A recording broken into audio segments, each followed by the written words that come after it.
Let's now go to the demo. I'm now in my Google Drive. And to identify large files, all I need to do is go to the left sidebar and click on Storage.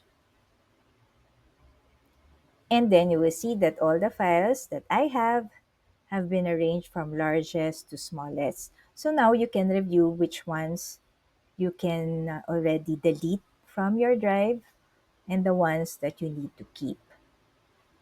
So if I want to delete this large file, I can just right click on it and choose Move to Trash. And then to check for files that you have deleted or moved to trash, you just need to click on the trash filter on the left sidebar, and you will see all of the files that you have moved to trash. So whenever you move to trash, you don't actually delete it forever right away. All of those files stay in the trash filter for up to 30 days, and they get automatically deleted when the 30 days are up. But you can also choose to delete it permanently even before the 30 days are up. So, how do you do that? So, let's say I want to delete all of these videos, or maybe just one video, the largest one, which is the 87.6 megabytes. Maybe I want to delete this. What I can do is just right click on that file and click delete forever.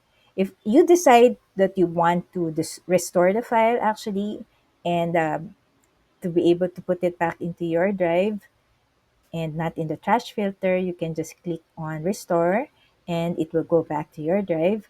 Or in my case, I want to delete it forever, so I just click on delete forever.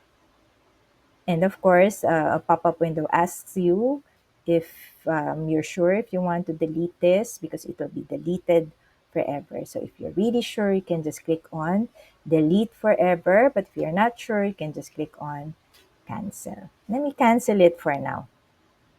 And then let me show you again other ways to empty your trash. You see this empty trash button here on top. You can just click on that, and all of the files that you've highlighted would be permanently deleted from the trash filter. And you also have this trash can icon on the left side. You can also choose to click on that icon. And then to check for duplicate, or if you want to review your documents or files for any duplicates, you really just need patience and going back to your Google Drive and looking at those files to check for duplicates, and then identify which need to be deleted so that it will free up more space in your Google Drive.